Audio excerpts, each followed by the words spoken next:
Programme ਸ਼ਮਾਦਾਨ ਚੱਲ ਰਿਹਾ ਜੀ ਰੇਡੀਓ ਪੰਜਾਬ ਟੂਡੇ ਦੇ ਨਾਲ ਤੁਸੀਂ ਜੁੜੇ ਹੋਏ ਹੋ। ਮੈਂ ਹਾਂ ਪ੍ਰੋਗਰਾਮ ਦਾ ਮੇਜ਼ਬਾਨ ਦਲਬੀਰ ਸਿੰਘ ਬਰਾੜ। ਕੁਝ ਵਪਾਰਕ ਸੁਨੇਹੇ ਤੁਹਾਡੀ ਨਜ਼ਰ ਕਰਦੇ ਹਾਂ। ਸੀਨੀਅਰ ਅਟਾਰਨੀ ਐਮੀ ਗਿੱਲ ਹੋਣਾ ਦੀ ਅਮਰੀਕਾ ਦੀ 1987 ਤੋਂ law firm Gill and Gill asylum ਕੇਸਾਂ ਦੀ ਪੈਰਵੀ ਕਰਦੀ ਆ ਰਹੀ ਹੈ। ਇਹਨਾਂ ਦੇ ਯਤਨਾਂ ਸਦਕਾ ਹਜ਼ਾਰਾਂ ਸਿੱਖ ਅਸਾਈਲਮ ਕੇਸਾਂ ਦੇ ਨਾਲ ਅਮਰੀਕੀ ਨਾਗਰਿਕ ਬਣ ਚੁੱਕੇ ਨੇ। ਪੰਜਾਬੀ, ਹਿੰਦੀ ਅਤੇ ਉਰਦੂ 'ਚ ਤੁਸੀਂ ਗਿੱਲ ਐਂਡ ਗਿੱਲ ਲਾ ਫਰਮ ਦੇ ਨਾਲ ਰਾਬਤਾ ਕਾਇਮ ਕਰ ਸਕਦੇ ਹੋ। ਇਹਨਾਂ ਦੇ chief immigration consultant Rajveer Singh, ਜਿਨ੍ਹਾਂ ਨੂੰ 24 ਸਾਲ ਦਾ ਤਜਰਬਾ, ਤੁਸੀਂ ਫ਼ੋਨ ਕਰ ਸਕਦੇ ਹੋ। ਫ਼ੋਨ ਨੰਬਰ ਹੈ 7186121188 718 612 1188।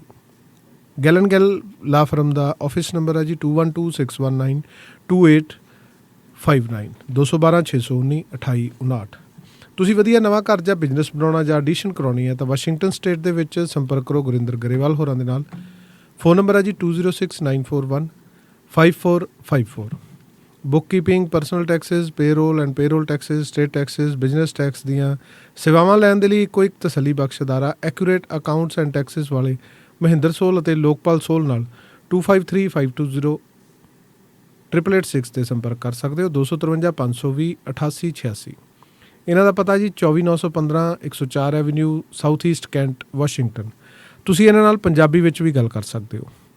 TM ਡੇਰਾ ਦਾ ਰੀਫਰੈਸ਼ ਟਰੈਵਲ ਪਲਾਜ਼ਾ ਅਤੇ ਫਿਊਲ ਕਾਰਡ ਨਾ ਹੋਣ 'ਤੇ ਵੀ ਟਰੱਕਰਜ਼ ਲਈ ਵੱਡੀ ਰਿਬੇਟ।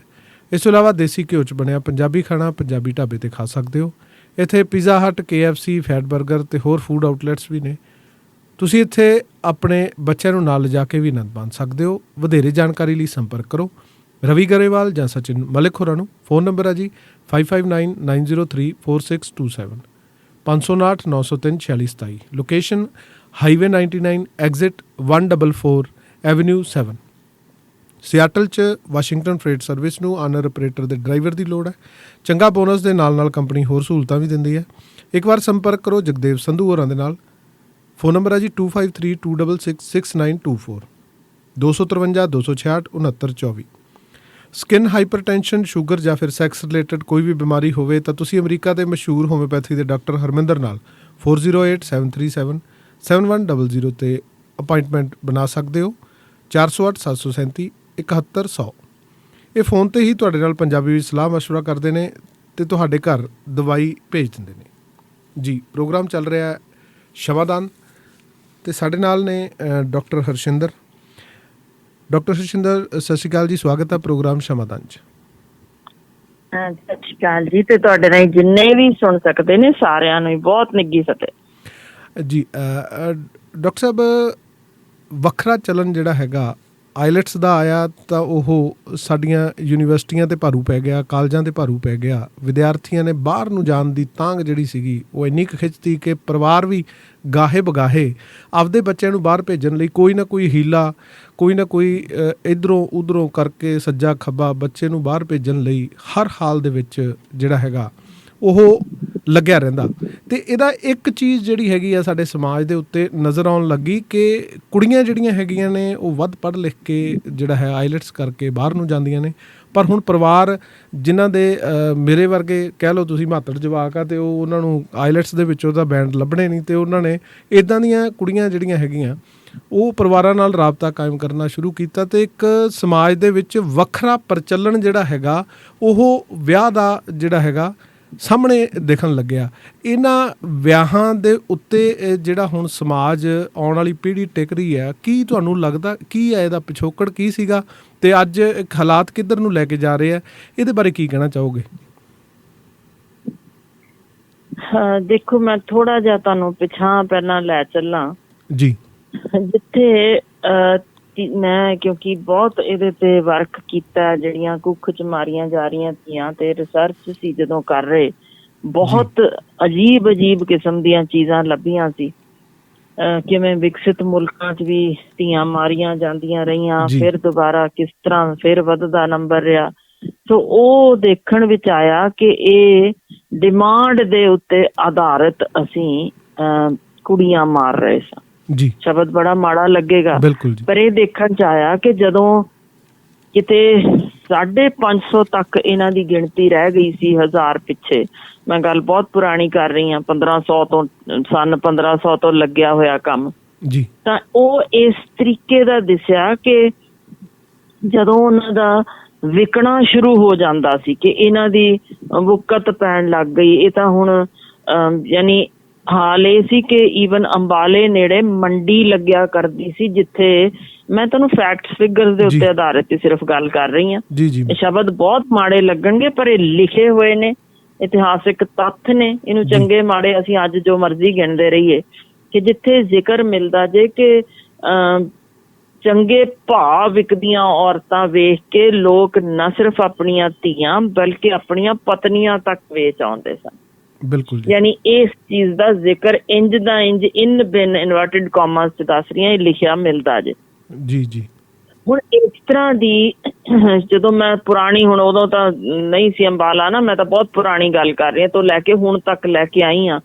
ਇਹ ਵੇਖਣ ਵਿੱਚ ਆਇਆ ਕਿ ਜਦੋਂ ਇੱਕਦਮ ਫਿਗਰ ਡਾਊਨ ਕਰਦਾ ਸੀ, ਇਸ ਤਰ੍ਹਾਂ ਦਾ ਇਤਿਹਾਸਿਕ ਸਾਡੇ ਕੋਲ ਤੱਥ ਨੇ ਜਿੱਥੇ 4 ਜਾਂ 5 ਕੁ ਵਾਰ ਇਹ ਹੋ ਚੁੱਕਿਆ, ਗਿਣਤੀ ਘਟਦੀ ਸੀ। ਜਦੋਂ ਡਿਮਾਂਡ ਵੱਧਦੀ ਸੀ ਫਿਰ ਲੋਕ ਕੁੜੀਆਂ ਜੰਮਣ ਲੱਗ ਜਾਂਦੇ ਸੀ, ਉਹ ਸ਼ੂਟ ਕਰਦੀ ਸੀ ਗਿਣਤੀ, ਫਿਰ ਦੁਬਾਰਾ ਘਟਦੀ ਸੀ, ਫਿਰ ਵੱਧਦੀ ਸੀ। ਇਸ ਤਰ੍ਹਾਂ 5 ਵਾਰ ਉਤਾਰ ਚੜਾ ਆ ਚੁੱਕੇ ਹੋਏ ਨੇ ਜੀ। ਸੋ ਉਸੇ ਹੀ ਤਰ੍ਹਾਂ ਜਿਵੇਂ ਇਹ ਕੁੜੀਆਂ ਦੇ ਜੰਮਣ ਪਿੱਛੇ, ਉਹਨਾਂ ਦੀ ਯਾਨੀ ਡਿਮਾਂਡ ਪਿੱਛੇ ਉਹਨਾਂ ਨੂੰ ਇਸ ਤਰ੍ਹਾਂ ਹੁੰਦੇ ਸੀ, ਇਹ ਸਦੀਆਂ ਇੰਜ ਦੀਆਂ ਲੰਘੀਆਂ ਨੇ।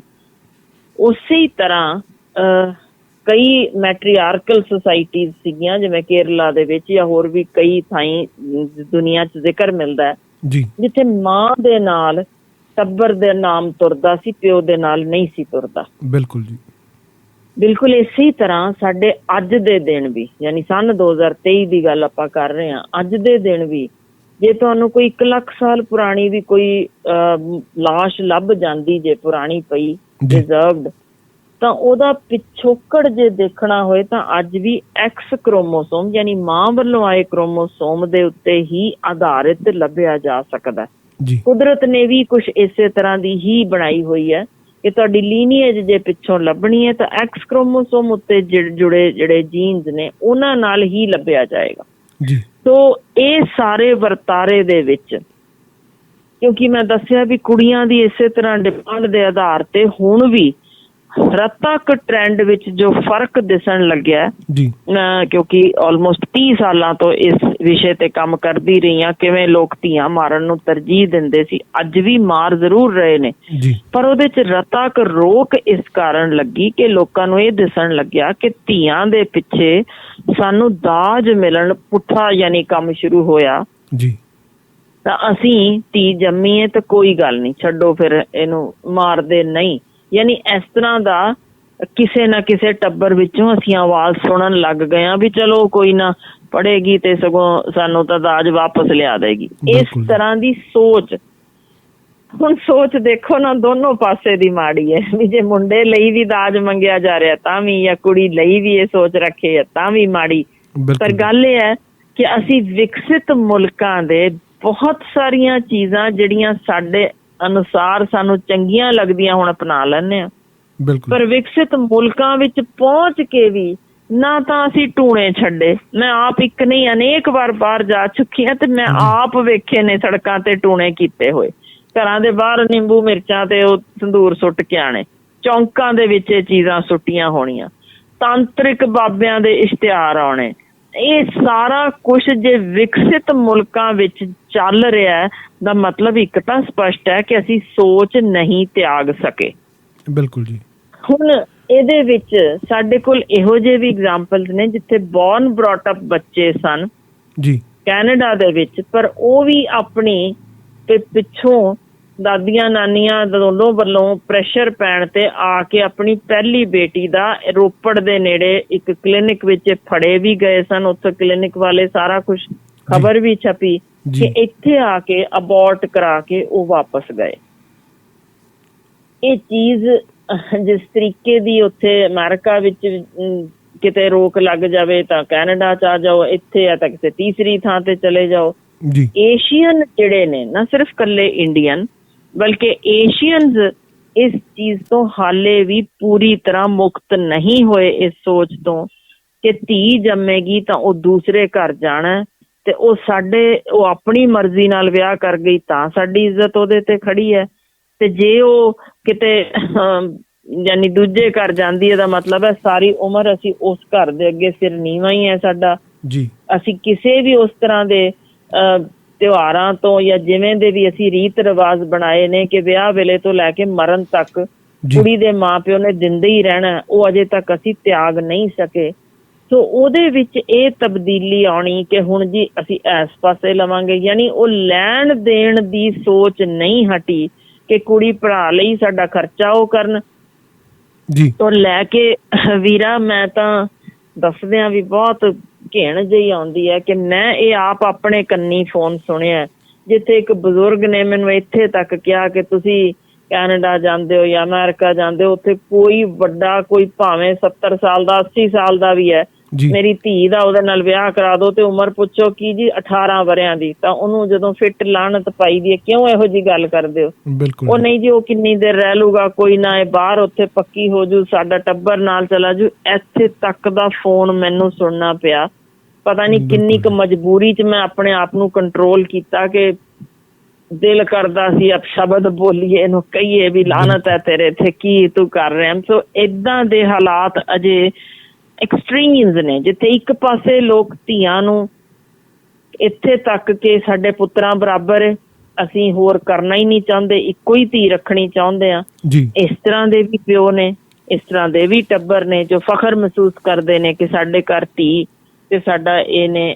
ਬਿਲਕੁਲ ਅਸੀਂ ਓਦਾਂ ਇੱਕ ਰੱਖ ਕੇ ਓਨਾ ਹੀ ਪਾਲਣਾ ਚਾਹਾਂਗੇ ਜਿਵੇਂ ਕੋਈ ਕਿਸੇ ਆਪਣੇ ਪੁੱਤਰ ਨੂੰ ਪਾਲਦਾ। ਸੋ ਦੂਜੇ ਪਾਸੇ ਇਹ ਐਕਸਟ੍ਰੀਮ ਹੈ ਜਿੱਥੇ ਇਹ ਚੱਲਣ ਮੈਂ ਸੱਚਮੁੱਚ ਇਹ ਵੀ ਦੱਸਦਿਆਂ ਵਿੱਚ ਨਾਲ ਸ਼ਾਮਲ ਕਰਦਿਆਂ ਗੱਲ, ਜਿਗੋਲੋ ਜਿਸ ਢੰਗ ਨਾਲ ਅੱਗੇ ਆ ਚੁੱਕੇ ਨੇ ਕਿ ਕੁੜੀਆਂ ਦੇ ਵਿੱਚ ਇਹ ਚੱਲਣ ਕਿ ਉਹਨਾਂ ਨੇ ਨਾ ਸਿਰਫ ਮੁੰਡਿਆਂ ਨੂੰ ਖਰੀਦਣਾ ਕਿ ਅਮੀਰ ਕੁੜੀਆਂ ਕਿ ਜਿਹੜੇ ਜਿਸ ਤਰੀਕੇ ਦਾ ਹਾਰਮ ਪਹਿਲਾਂ ਅਸੀਂ ਸੁਣਦੇ ਰਹੇ ਹਾਂ ਕਿ ਕੁੜੀਆਂ ਉੱਥੇ ਰੱਖੀਆਂ ਜਾਂਦੀਆਂ ਸੀ, ਅੱਜ ਇਹ ਪੁੱਠਾ ਚੱਲਣ ਸ਼ੁਰੂ ਹੋਇਆ ਕਿ ਜਿਹੜੀਆਂ ਰੱਜੀਆਂ ਪੁੱਜੇ ਘਰਾਂ ਵਿੱਚੋਂ ਧੀਆਂ ਨੇ ਉਹ ਇਸੇ ਤਰੀਕੇ ਮੁੰਡਿਆਂ ਨੂੰ ਹਾਇਰ ਕਰਦੀਆਂ ਨੇ।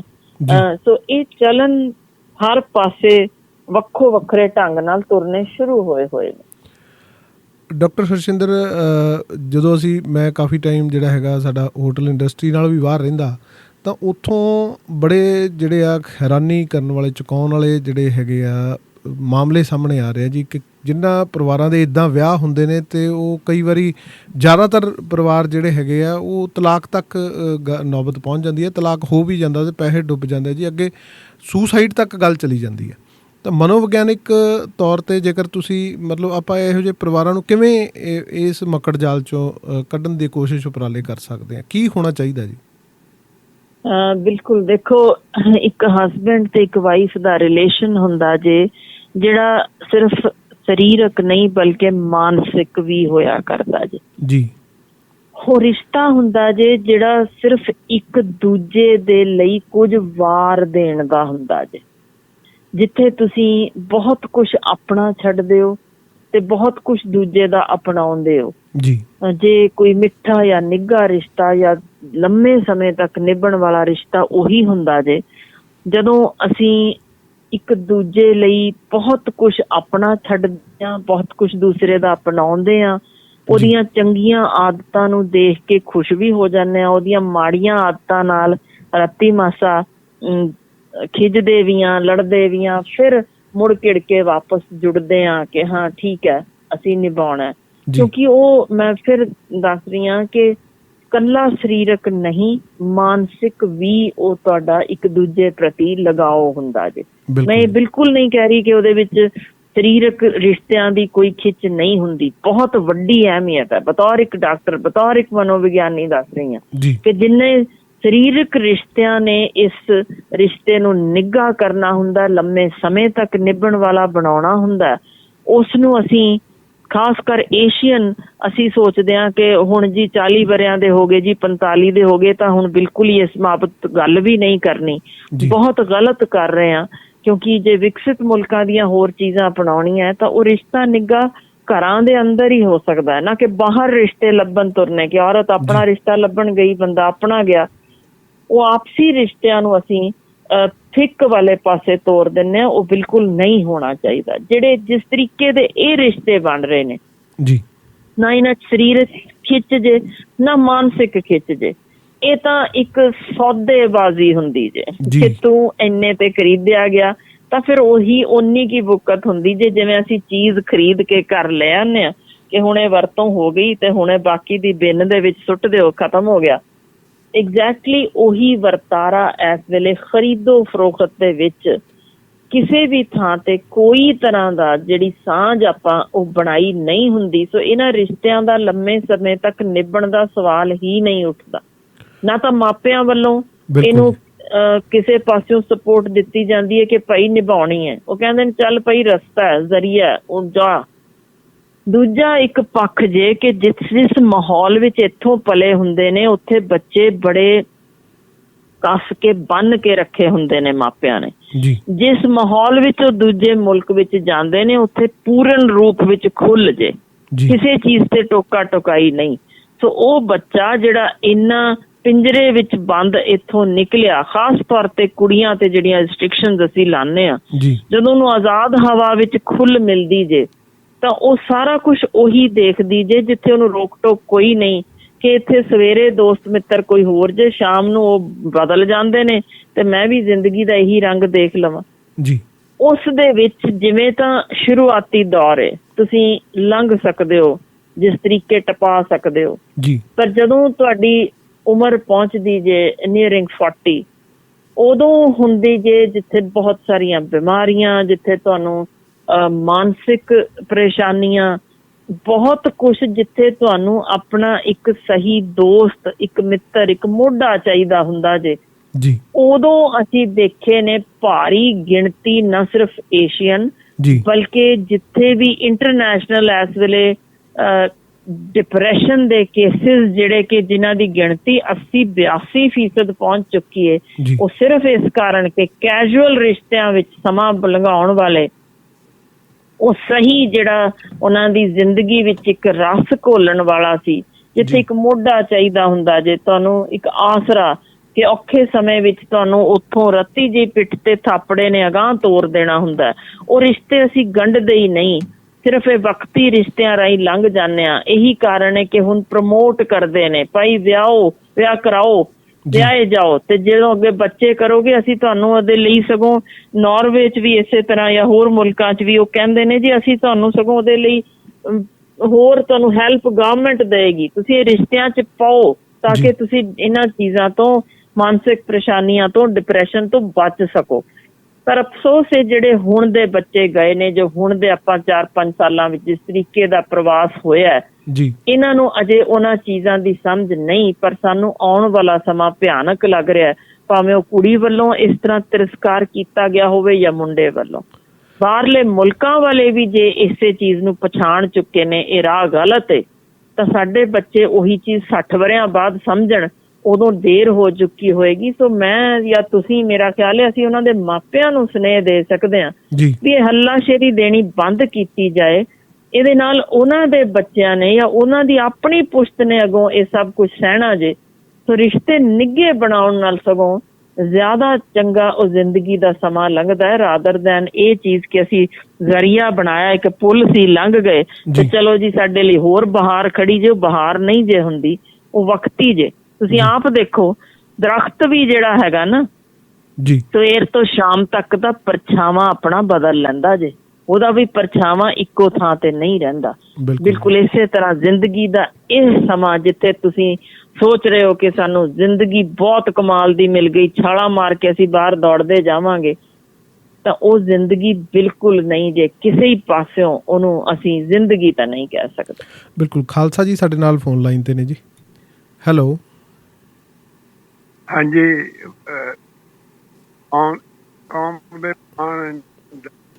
ਕੌਰ ਜੀ ਤੇ ਬਰਾੜ ਸਾਹਿਬ ਖਾਲਸਾ ਫਤਿਹ ਜੀ। ਜੀ ਖਾਲਸਾ ਜੀ, ਤੁਹਾਡਾ ਧੰਨਵਾਦ ਕਿ ਇੱਕ ਐਸੀ ਸ਼ਖਸੀਅਤ ਨੂੰ ਲੈ ਕੇ ਆਏ ਹੋ ਜਿਹੜੇ ਕਿ ਵਰਲਡ ਇਨਸਾਈਕਲੋਪੀਡੀਆ ਹੈ ਔਰ ਬੜੀ ਖੋਜ ਹੈ ਕਿ ਡਾਕਟਰ ਸਾਹਿਬਾਂ ਦੀ, ਤੇ ਅਸੀਂ ਸਲੂਟ ਕਰਦੇ ਹਾਂ ਇਹਨਾਂ ਨੂੰ ਕਿ ਪੁਰਾਤਨ ਤੇ ਮੌਜੂਦਾ ਜੋ ਸਥਿਤੀ ਹੈ ਆਪਣੀ ਬੱਚੀਆਂ ਦੀ, ਖਾਸ ਕਰਕੇ ਜਾਂ ਇੱਥੇ ਤੱਕ ਕਿ ਕੋਈ ਵੀ ਵਿਸ਼ਾ ਲੈ ਲਓ ਤੇ ਡਾਕਟਰ ਸਾਹਿਬਾਂ ਕੋਲ ਉਹਦਾ ਮਾਕੂਲ ਜਵਾਬ ਹੁੰਦਾ ਹੈ।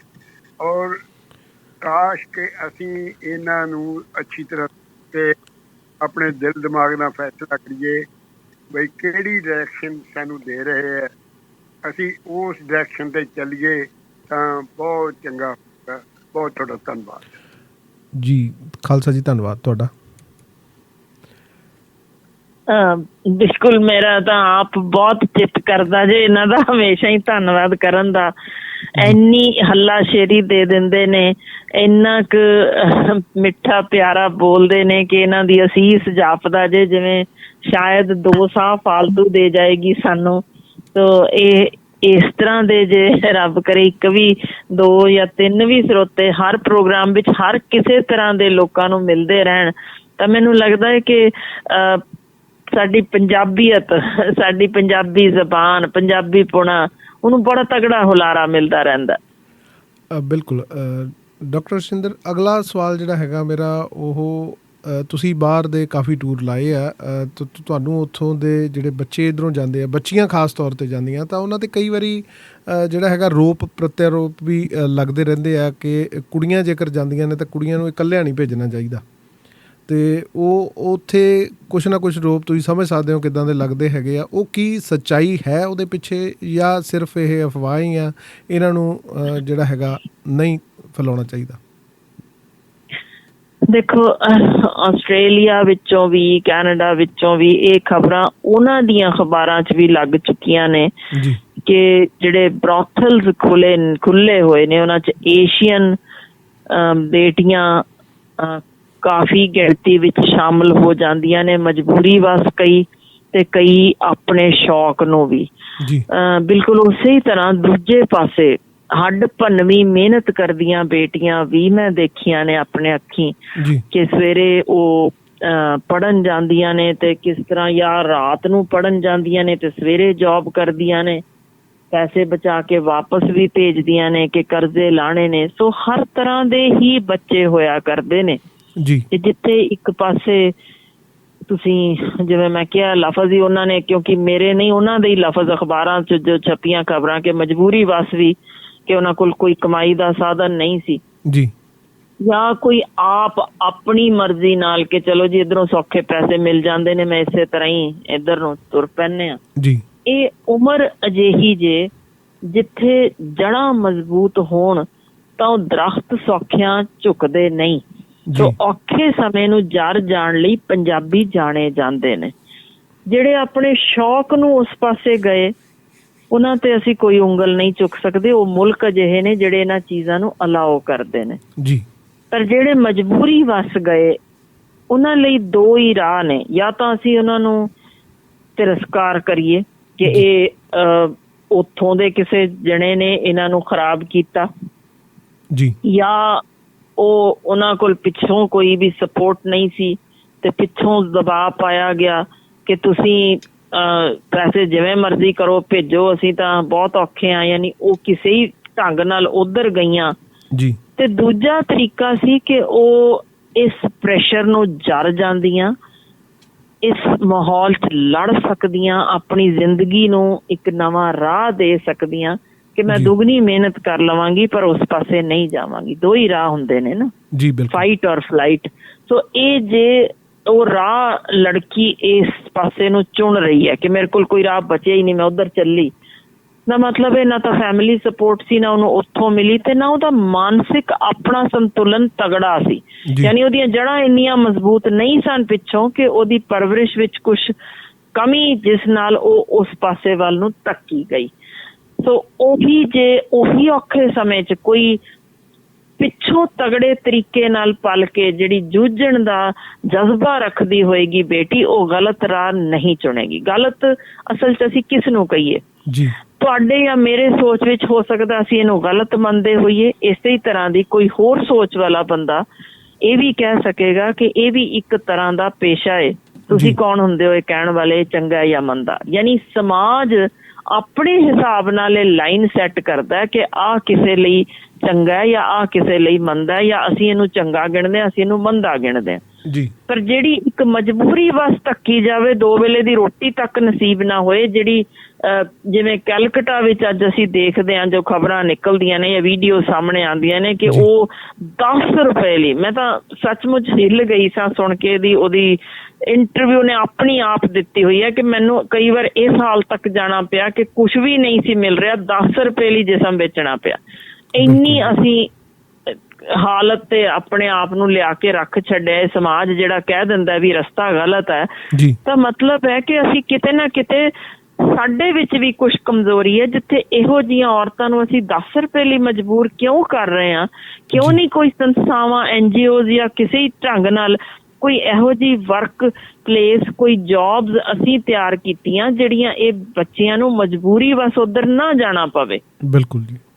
ਸੋ ਇਹ ਦੋਨੋਂ ਪਾਸੇ ਨੇ, ਉਂਗਲ ਸਾਡੇ ਤੇ ਵੀ ਉਨੀ ਆਉਂਦੀ ਹੈ ਕਿ ਜੇ ਕੋਈ ਵਪਾਰੀ ਨਹੀਂ ਹੈ ਤਾਂ ਕੁਛ ਚੀਜ਼ ਵਿਕੇਗੀ ਕਿਉਂ? ਕੌਣ ਨੇ ਉਹ ਵਪਾਰੀ ਜਿਹੜੇ ਖਰੀਦਣ ਲਈ ਆਉਂਦੇ ਨੇ, ਜਿਹੜੇ 10 ਰੁਪਇਆਂ ਲਈ ਇਹੋ ਜਿਹੀ ਬੇਟੀ ਨੂੰ ਖਰੀਦਦੇ ਨੇ ਕਿ ਉਹਨਾਂ ਤੇ ਕਦੇ ਵੀ ਉਂਗਲ ਨਹੀਂ ਚੁੱਕੀ ਜਾਏਗੀ।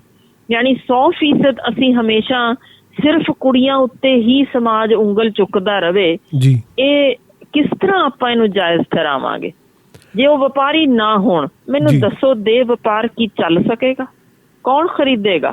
ਤੇ ਜੇ ਖਰੀਦਦਾਰ ਹਨ ਤਾਂ ਸਮਾਜ ਉਹਨਾਂ ਤੇ ਕਦੇ ਰੋਕ ਲਾਉਣ ਦੀ ਗੱਲ ਕਰਦਾ ਜੇ ਉਸ ਪਾਸੇ ਕਦੇ ਕੰਮ ਕੀਤਾ ਹੀ ਨਹੀਂ ਗਿਆ ਤਾਂ ਫਿਰ ਆਪਾਂ ਤਾਂ ਉਹੀ ਗੱਲ ਹੀ ਤੁਰੀ ਆ ਰਹੀ ਜੇ ਵੀ ਜਿਹੜੀ ਆਪਾਂ ਕਹਿ ਦਈਏ 15ਵੀਂ ਸਦੀ ਤੋਂ ਤੁਰਿਆ ਆਂਦਾ। 15ਵੀਂ ਕਿਉਂ, ਇਹ ਤਾਂ 11ਵੀਂ ਸਦੀ ਤੋਂ ਵੀ ਕੁੜੀਆਂ ਵਿਕਦੀਆਂ ਰਹੀਆਂ ਨੇ। ਯਾਨੀ ਅਸੀਂ ਤਾਂ ਫਿਰ ਸੈਕਿੰਡ ਰੇਟ ਸਿਟੀਜ਼ਨ, ਇੱਕ ਉਸ ਔਰਤ ਨੂੰ ਕਦੇ ਦਰਜਾ ਸਹੀ ਮਾਇਨਿਆਂ ਵਿੱਚ ਮਾਂ ਦਾ ਰੁਤਬਾ ਜਾਂ ਭੈਣ ਦਾ ਰੁਤਬਾ ਜਾਂ ਧੀ ਦਾ ਰੁਤਬਾ ਅਸਲ ਮਾਇਨਿਆਂ 'ਚ ਤਾਂ ਨਹੀਂ ਦਿੱਤਾ। ਇੱਕ ਜਿਸਮ ਹੀ ਮੰਨਿਆ ਨਾ, ਭਾਵੇਂ ਉਹ ਕਿਸੇ ਹੀ ਸਦੀ ਵਿੱਚ ਆ ਗਈ ਹੋਏ। ਇਹ ਖਰੀਦਦਾਰਾਂ ਵਿੱਚ ਕੀ ਕਦੇ ਕਿਤੇ ਕਮੀ ਆਈ? ਮੈਨੂੰ ਅੱਜ ਤੱਕ ਦੇ ਜਿੰਨੇ ਮੈਂ ਪਿਛਲੇ ਲਿਖੇ ਹੋਏ ਚੀਜ਼ਾਂ, ਇਤਿਹਾਸਿਕ ਤੱਥ ਜਾਂ ਜੋ ਵੀ ਫਰੋਲ ਸਕੀਆਂ, ਮੈਨੂੰ ਇਸ ਵਪਾਰ ਵਿੱਚ ਕਮੀ ਨਹੀਂ ਬਲਕਿ ਛਲਾਂਗਾ ਮਾਰਦਾ 316% ਵਧਿਆ ਹੀ ਲੱਭਿਆ ਜੇ। ਯਾਨੀ ਇੱਕ ਪਾਸੇ ਅਸੀਂ ਇਹਨੂੰ ਮਾੜੀ ਕੈਰੀ ਨਜ਼ਰ ਨਾਲ ਵੇਖਦੇ ਹਾਂ, ਦੂਜੇ ਪਾਸੇ ਉਤਸ਼ਾਹਿਤ ਕਰਦੇ ਹਾਂ ਖਰੀਦਦਾਰ ਹੋਰ ਆਉਣ, ਤਾਂ ਫਿਰ ਇਹ ਦੱਸੋ ਕੌਣ ਮਾੜਾ ਹੋਇਆ? ਬਿਲਕੁਲ ਜੀ। ਸਮਾਜ ਦੇ ਵਿੱਚ ਇਹ ਸੋਚ ਹੈ ਜਿਹੜੀ, ਇਹ ਹਜੇ ਤੱਕ ਤਾਂ ਡਿਵੈਲਪ ਨਹੀਂ ਹੋਈ ਜੀ। ਬਿਲਕੁਲ ਤੁਹਾਡੀ ਗੱਲ ਸਹੀ ਹੈ। ਇੱਕ ਡਾਕਟਰ ਹਰਸ਼ਿੰਦਰ ਹੋਰ ਬਿੰਦੂ ਹੈਗਾ ਜਿਹੜਾ ਛੂੰਹਦਾ ਹੈਗਾ, ਜਿਹੜਾ ਤੁਸੀਂ ਆਪਦੇ ਤਜਰਬੇ ਦੇ ਵਿੱਚੋਂ ਸਾਂਝ ਪਾਉਣੀ ਹੈ ਕਿ ਸੋਸ਼ਲ ਮੀਡੀਆ 'ਤੇ ਜਦੋਂ ਇੱਦਾਂ ਦੇ ਪਰਿਵਾਰ ਵਿਆਹ ਦੇ ਰਿਸ਼ਤੇ ਦੇ ਵਿੱਚ ਬੇਟਾ ਬੇਟੀ ਨੂੰ ਬੰਨ੍ਹ ਕੇ ਭੇਜ ਦਿੰਦੇ ਆ, ਨੂੜ ਕੇ ਭੇਜ ਦਿੰਦੇ ਆ, ਮੱਕੜ ਜਾਲ ਦੇ ਵਿੱਚ ਫਸਾ ਦਿੰਦੇ ਆ, ਉਦੋਂ ਬਾਅਦ ਉਹਨਾਂ ਦਾ ਕਰੈਕਟਰ ਅਸੈਸੀਨੇਸ਼ਨ ਜਿਹੜਾ ਹੈਗਾ ਉਹ ਸ਼ੁਰੂ ਹੁੰਦਾ ਸੋਸ਼ਲ ਮੀਡੀਆ 'ਤੇ। ਉਹ ਪਰਿਵਾਰਾਂ ਦੇ ਹੋਰ ਬੱਚੇ, ਉਹਨਾਂ ਦੇ ਰਿਸ਼ਤੇਦਾਰਾਂ ਦੇ ਹੋਰ ਬੱਚੇ ਵੀ ਜਿਹੜੇ ਹੈਗੇ ਆ ਉਸ ਮੱਕੜ ਜਾਲ ਦੇ ਵਿੱਚ ਫਸਦੇ ਨਜ਼ਰ ਆਉਂਦੇ ਆ, ਅਤੇ ਉਹਨਾਂ ਦਾ ਵੀ ਕਰੈਕਟਰ ਜਿਹੜਾ ਹੈਗਾ ਪੂਰੇ ਪਰਿਵਾਰ ਦਾ, ਦੋਵਾਂ ਪਰਿਵਾਰਾਂ ਦਾ ਹੀ, ਹੋਰ ਰਿਸ਼ਤੇਦਾਰਾਂ ਦਾ ਵੀ ਜਿਹੜਾ ਹੈਗਾ ਉਹ ਕਰੈਕਟਰ ਅਸੈਸੀਨੇਸ਼ਨ ਸੋਸ਼ਲ ਮੀਡੀਆ 'ਤੇ ਹੋਣ ਲੱਗ ਜਾਂਦਾ। ਇਹਦੇ ਬਾਰੇ ਤੁਸੀਂ ਕੀ ਕਹੋਗੇ ਕਿ ਕਿੱਦਾਂ ਅਸੀਂ ਜਿਹੜਾ ਹੈਗਾ ਇਸ ਮੱਕੜ ਜਾਲ 'ਚੋਂ ਨਿਕਲ ਸਕਦੇ ਹਾਂ, ਜਾਂ ਕੀ ਇਹਦੇ ਪੈਰਾਮੀਟਰਸ ਨੇ? ਵੀਰੇ ਸਮਾਮ ਵਿੱਚ ਸਾਰੇ ਹੀ ਨੰਗੇ ਨੇ। ਜਿਹੜਾ ਫੜਿਆ ਜਾਵੇ ਉਹੀ ਚੋਰ ਜੇ, ਤੇ ਜਿਹੜਾ ਲੁਕਿਆ ਹੋਇਆ ਉਹਨੂੰ ਅਸੀਂ ਸਾਧ ਕਹਿ ਦਿੰਦੇ ਹਨ। ਤਾਂ ਸਾਰੇ ਹੀ ਚੋਰ। ਦਰਅਸਲ ਕੋਈ ਇਨਸਾਨ ਜੇ ਅੱਜ ਇਹ ਦਾਅਵਾ ਕਰਦਾ ਕਿ ਉਹਨੇ ਜ਼ਿੰਦਗੀ 'ਚ ਕਦੇ ਗਲਤੀ ਕੀਤੀ ਨਹੀਂ ਤਾਂ ਉਹ ਰੱਬ ਏ, ਫਿਰ ਤਾਂ ਉਸ ਤੋਂ ਥੱਲੇ ਹੈ ਨਹੀਂ। ਪਰ ਮੈਂ ਜੇ ਆਪਣੇ ਆਪ ਤੇ ਆਪਣੇ ਅੰਦਰ ਵੀ ਝਾਤ ਮਾਰਾਂ, ਜੇ ਮੈਂ ਇੰਨੀ ਕੁ ਨਜ਼ਰ ਰੱਖਦੀ ਹੋਵਾਂ ਤਾਂ ਮੈਨੂੰ ਤਾਂ 1000 ਔਗਣ ਆਪਣੇ 'ਚ ਦਿਸਦੇ ਨੇ, ਤੇ ਜਿਹਨੂੰ ਔਗਣ ਅੰਦਰ ਦੇਖਣੇ ਆਉਂਦੇ ਨਹੀਂ ਉਹ ਤਾਂ ਇਨਸਾਨ ਕਹਾਉਣ ਜੋਗਾ ਹੀ ਨਹੀਂ। ਰੱਬ ਤਾਂ ਕੀ ਗੱਲ ਆਪਾਂ ਕਰਦੇ ਹਾਂ। ਸੋ ਔਗਣ ਸਾਰਿਆਂ 'ਚ ਹੀ ਨੇ, ਪਰ ਸਾਨੂੰ ਸਵਾਦ ਪਤਾ ਕੀ ਆਉਂਦਾ ਜੇ? ਦੂਜੇ ਦੇ ਔਗਣ ਉਭਾਰ ਕੇ। ਇਹ ਸਾਡੀ ਸਾਈਕੀ ਜੇ, ਹਿਊਮਨ ਸਾਈਕੀ। ਜਦੋਂ ਸਭ ਤੋਂ ਵੱਧ ਦੁਖੀ ਹੁੰਦੇ ਆ ਨਾ ਅਸੀਂ, ਉਹ ਦੂਜੇ ਦੀ ਚੜ੍ਹਤ ਦੇਖ ਕੇ ਹੁੰਦੇ ਆ। ਇਹ ਮੇਰੇ ਨਹੀਂ ਫੈਕਟਸ ਲਿਖੇ ਹੋਏ, ਇਹ ਕਿਤਾਬਾਂ 'ਚ ਛਪੇ ਹੋਏ ਤੱਥ ਨੇ। ਸਭ ਤੋਂ ਵੱਧ ਦੁਖੀ ਵੀ ਅਸੀਂ ਦੂਜੇ ਦੇ ਸੁੱਖ ਤੋਂ ਹੁੰਦੇ ਆ, ਤੇ ਸਭ ਤੋਂ ਵੱਧ ਖੁਸ਼ੀ ਸਾਨੂੰ ਦੂਜੇ ਦੇ ਦੁੱਖ ਵਿੱਚੋਂ ਮਿਲਦੀ ਹੈ। ਬਿਲਕੁਲ ਜੀ। ਕੀ ਕਾਰਨ ਜੇ ਕਿ ਅਸੀਂ ਚੁਫੇਰੇ ਜਦੋਂ ਇਹ ਵੇਖਦੇ ਹਾਂ ਕਿ ਕਿਸ ਤਰੀਕੇ ਦੀ ਗੰਦਗੀ ਭਰੀ ਹੁੰਦੀ ਜੇ ਦੂਸਰੇ ਵਿਰੁੱਧ, ਉਹ ਆਪਣੇ ਆਪ ਨੂੰ ਖੁਸ਼ੀ ਦੇਣ ਦਾ, ਵਕਤੀ ਉਭਾਰ ਦੇਣ ਦਾ ਇੱਕ ਢੰਗ ਬਣਾ ਲਿਆ ਕਿ ਅਸੀਂ ਦੂਜੇ ਨੂੰ ਢਾਹ ਲਿਆ, ਇਹਦਾ ਮਤਲਬ ਹੈ ਅਸੀਂ ਉਸ ਤੋਂ ਅਗਾਂਹ ਲੰਘ ਗਏ ਤੇ ਉਹ ਸਾਡੇ ਲਈ ਜਸ਼ਨ ਦਾ ਮਾਹੌਲ ਹੋ ਜਾਂਦਾ, ਸਾਡੇ ਮਨ ਨੂੰ ਹੁਲਾਰਾ ਮਿਲਦਾ, ਵਾਹ ਜੀ ਵਾਹ ਮਜ਼ਾ ਹੀ ਆ ਗਿਆ, ਢਾ ਲਿਆ। ਤੇ ਇੰਝ ਹੀ ਬਿਲਕੁਲ ਜਦੋਂ ਉਹਦੀ ਮਾੜੀ ਜੀ ਗੱਲ ਨੂੰ 100 ਝੂਠ ਜੋੜ ਕੇ ਹੋਰ ਉਗਾੜ ਕੇ ਦੱਸਿਆ ਜਾਂਦਾ ਤਾਂ ਉਹ ਵਕਤੀ ਖੁਸ਼ੀ ਦੁੱਗਣੀ ਤਿਗਣੀ ਜਾਂ ਚੌਗਣੀ ਵੀ ਹੋ ਜਾਂਦੀ ਜੀ।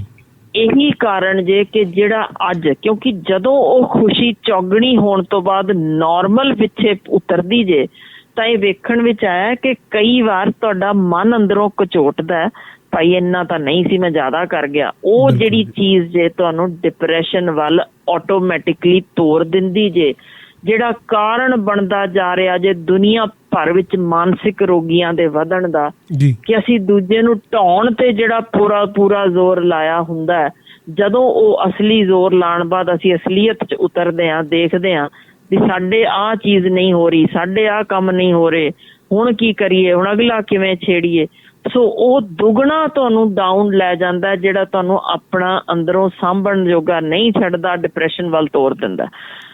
ਇਹੀ ਕਾਰਨ ਜੇ ਜਿਹੜਾ ਹੌਲੀ ਹੌਲੀ ਸਾਰੀ ਦੁਨੀਆ ਦੇ ਮਨੋਵਿਗਿਆਨੀ ਚੋਟੀ ਤੇ ਪਹੁੰਚੇ ਲੋਕਾਂ ਨੂੰ ਸਲਾਹ ਦਿੰਦੇ ਨੇ, ਭਾਵੇਂ ਉਹ ਸੁਪਰ ਡੁਪਰ ਰਿਚ ਬਿਜ਼ਨਸਮੈਨ ਹੋਣ ਜਾਂ ਚੋਟੀ ਦੇ ਕੋਈ ਹੀਰੋ ਹੀਰੋਇਨ ਹੋਣ, ਉਹਨਾਂ ਨੂੰ ਇਹੋ ਸਲਾਹ ਦਿੱਤੀ ਜਾਂਦੀ ਹੈ। ਸਵੀਅਰ ਡਿਪਰੈਸ਼ਨ 'ਚ ਵੀ, ਖੁਦਕੁਸ਼ੀਆਂ ਤੱਕ ਵੀ ਜਾਂਦੇ ਨੇ ਕਿ ਸਾਡੀ ਨਿੱਕੀ ਜੀ ਗੱਲ ਨੂੰ ਏਦਾਂ ਕਿਉਂ ਗਾੜ ਦਿੱਤਾ, ਹੁਣ ਕਿਵੇਂ ਇਹਨੂੰ ਕਿਵੇਂ ਠੱਲ ਪਾਈਏ। ਸੋ ਉਹ ਡਿਪਰੈਸ਼ਨ ਵੱਲ ਤੋਰਨ ਦਾ ਜ਼ਰੀਆ ਹੀ ਉਹਨਾਂ ਨੂੰ ਇਹ ਦੱਸਿਆ ਗਿਆ, ਭਾਈ 15 ਦਿਨ ਲਈ ਇਹ ਇੰਟਰਨੈਟ ਸ਼ਟ ਡਾਊਨ ਕਰ ਲਓ।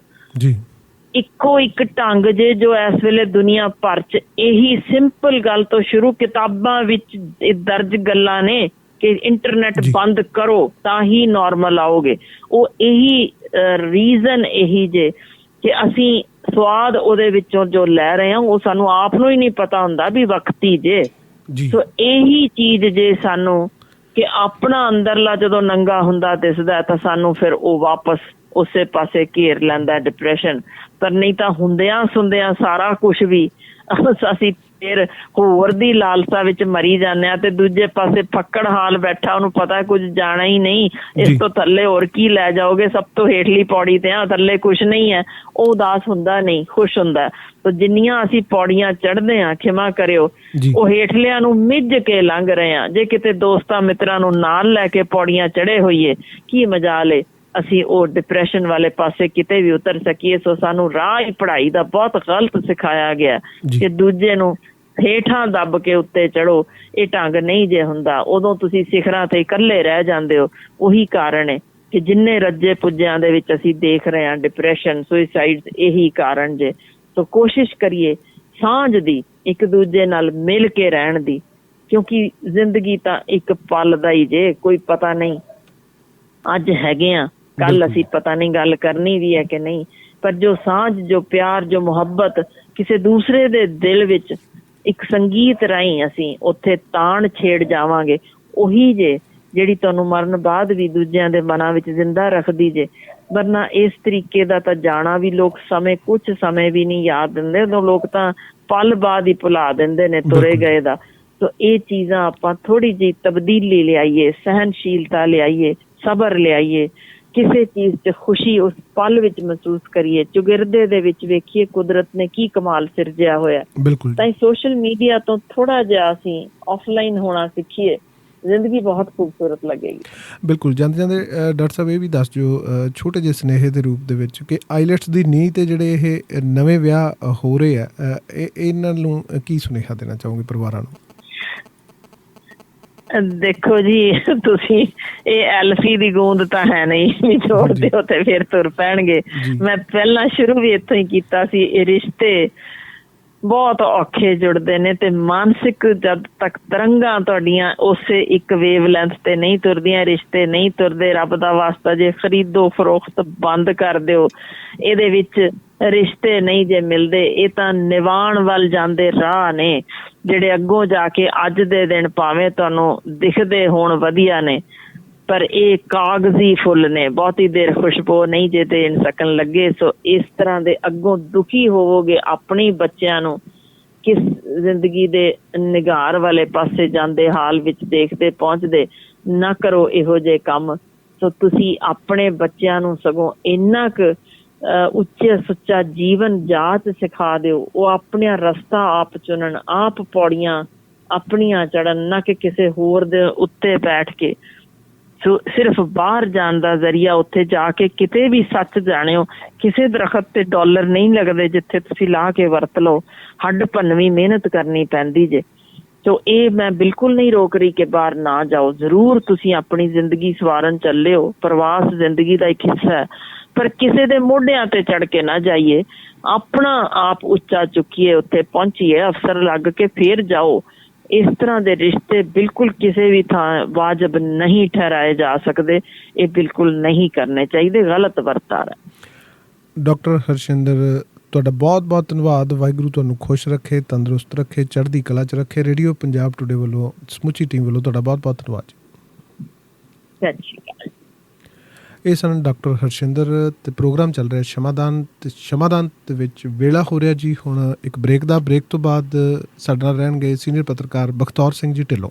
ਬਾਈ ਜੀ ਨਵੀਂ DD15 ਚਲਾਉਂਦੇ ਜਾਂ ਬੇਕਾਰ MaxxForce, Cummins ISX, Volvo, Mercedes Sprinter ਜਿਹੀ ਮੋਟਰ ਹੋਵੇ, ਤੇਲ ਹੋਰ ओरिजिनल ਫਿਲਟਰ ਤਾਂ ਚੇਂਜ ਕਰਾਉਣਾ ਹੀ ਆ ਜਾਓ ਫਿਰ quick truck lube, truck servicing. ਵਾਹ ਭਾਈ ਵਾਹ, ਕੋਈ ਅਪਾਇੰਟਮੈਂਟ ਨਹੀਂ, ਡਰਾਈਵ ਥਰੂ ਫੈਸਿਲਿਟੀ ਯੂਜ਼ ਕਰੋ। 2 ਲੋਕੇਸ਼ਨਸ ਤੁਸੀਂ ਜਾਣਦੇ ਹੀ ਹੋ, ਐਗਜ਼ਿਟ 268 ਔਨ ਹਾਈਵੇ 401 ਔਰ exit 5 on QEW। Quick truck lube, ਖੁਸ਼ ਹੋ ਕੇ ਪਰਤੋਗੇ।